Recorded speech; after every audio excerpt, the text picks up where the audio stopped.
Hello students, आज के lecture में हम इस चैप्टर की बैक एक्सरसाइज के सेकंड क्वेश्चन को सॉल्व करेंगे। देखिए दोस्तों, ये जो क्वेश्चन है इसके टोटल 3 पार्ट्स हैं। हमें सभी पार्ट का आंसर दोस्तों शॉर्ट पैराग्राफ्स में अराउंड 30 टू 40 वर्ड्स में इनका आंसर लिखना है। तो देखिए दोस्तों, जो फर्स्ट पार्ट है उसमें हमसे पूछा गया है कि वहां पे काठमांडू में दोस्तों जो राइटर हैं उनको वो बांसुरी बेचने वाले पर्सन में और जो दूसरे वहां पे रेडी के साथ जो स्ट्रीट हॉकर्स हैं उनके बीच में इनको क्या डिफरेंस दिखाई दिया।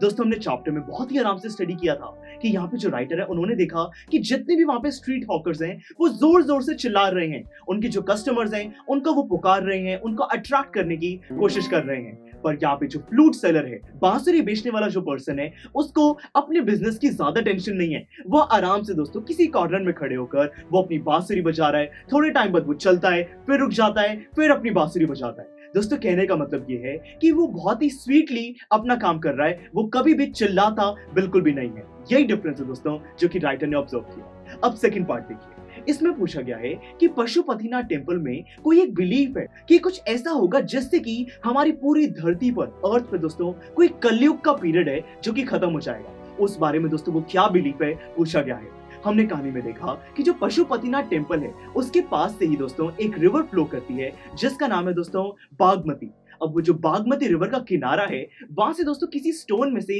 कोई एक मूर्ति बाहर निकलने की कोशिश कर रही है। कोई आधी मूर्ति वहां से दिखाई देती है और वहां पे ये मानना है कि जैसे ही वो जो हमारी गॉडेस हैं वो वहां से बिल्कुल अलग हो जाएंगी, वो वहां से हट जाएंगी, तब दोस्तों कलयुग का पीरियड खत्म हो जाएगा। कहने का मतलब ये है कि उस मूर्ति के अंदर जो गॉडेस हैं वो एस्केप कर जाएंगी कुछ टाइम बाद और तभी कलयुग का पीरियड ओवर हो जाएगा। ये बिलीफ है दोस्तों जो कि काठमांडू के पशुपतिनाथ टेम्पल में माना जाता है। अब थर्ड पार्ट, ये जो थर्ड पार्ट है इसके अंदर हमें कुछ चीजें गिवन है, हमें उनके एग्जांपल्स देने हैं। जैसे कि देखिए, हमें सबसे पहले पूछा गया है कि उन चीजों के एग्जांपल दो जिससे कि प्रूव होता है कि जो पशुपतिनाथ टेम्पल है वहां पे बड़ी ज्यादा कंफ्यूजन थी, भीड़ थी। दोस्तों, हमने कहानी में देखा कि वहां पे भीड़ तो बिल्कुल थी, उसके पीछे रीजन ये था कि यहाँ पे बड़े सारे कुछ वहां पे ऑरेंज कलर के कपड़े पहने हुए वहां पे पंडित आए हुए थे। वेस्टर्न दोस्तों सैफ्रन क्लैड पंडित थे वहां पे, जो कि मेन गेट से पशुपतिनाथ टेम्पल के अंदर जाने की कोशिश कर रहे थे। इसकी वजह से बड़ी कंफ्यूजन क्रिएट हो रही थी। वहां पे कुछ मंकीज थे जो कि आपस में लड़ रहे थे। यहाँ तक कि वहां पे नेपाल की कोई रॉयल फैमिली है, उसकी प्रिंसेस दोस्तों जैसे आई, सारे हटने लगे, उनको जगह देने लगे। तो ये कुछ चीजें थी जिसकी वजह से बड़ी ज्यादा कंफ्यूजन वहां पे क्रिएट हो गई। अब दोस्तों अगले पार्ट में पूछा गया है यहाँ पे कि ऐसी क्या क्या चीजें हैं जो कि ऑथर काठमांडू में देखते हैं। हमने दोस्तों कहानी में बहुत इजीली ये चीज समझी कि उन्होंने सबसे पहले तो जो बौद्धनाथ टेम्पल है उसका बड़ा सा व्हाइट कलर का डोम देखा। उसके आसपास जो गलियां हैं उन गलियों में छोटी छोटी शॉप्स भी देखी।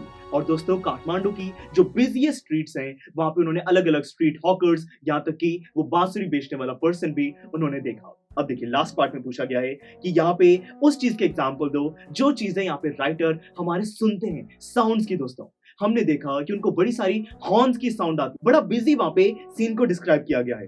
फिर उनको जो काउज हैं, जो स्ट्री काउज है दोस्तों जो गली में घूमती रहती हैं, उनकी मूइंग की वहां पे आवाज आ रही है क्योंकि इतना ज्यादा ट्रैफिक है, कोई उनको जगह नहीं दे रहा। और बहुत बारी उनको जो बांसुरी की आवाज है वो भी उनको सुनाई देती है जो कि काफी ज्यादा उनको अच्छी भी लगती है। तो देखिए दोस्तों, कितनी इजीली हमने ये तीनों पार्ट्स के बड़े सारे एग्जांपल्स भी दिए और इससे ये पूरा क्वेश्चन हमारा कंप्लीट हो जाता है। तो दोस्तों, क्वेश्चन नंबर 2 तो कंप्लीट हो चुका है। मिलते हैं अगले लेक्चर में जिसके अंदर हम बात करेंगे क्वेश्चन नंबर 3 की। काफी इंटरेस्टिंग क्वेश्चन है दोस्तों। See you in the next lecture. Students, I am sure आपको ये वीडियो बहुत पसंद आया होगा। तो इसी तरह से इंटरेस्टिंग तरीके से अगर आप सारे कॉन्सेप्ट्स, थ्योरीज, डिफरेंट चैप्टर समझना चाहते हैं तो डाउनलोड करिए PUSTAC ऐप, क्योंकि इस ऐप पर आपको बहुत कुछ मिलेगा। सैम्पल पेपर्स हो, टिप वीडियोस हो, different lectures, back exercise solutions, बहुत कुछ। So what are you waiting for? Download PUSTAC app.